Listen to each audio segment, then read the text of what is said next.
Hello, dear folks. Many of you think that I want to be perfect. I don't want to fail. I don't want to make mistakes. I don't want people laugh at me.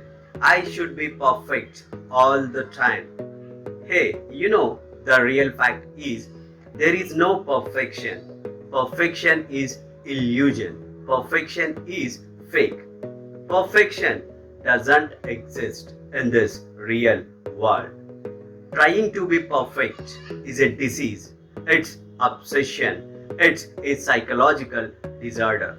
Dear folks, forget about perfection. Concentrate on excellence.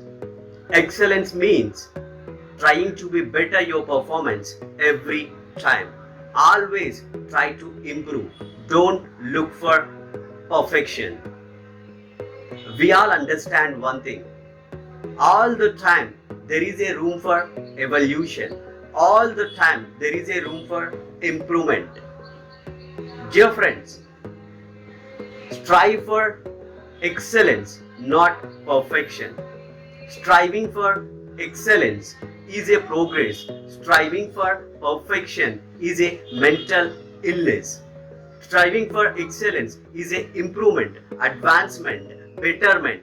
So focus on excellence. Forget about perfection. Thank you.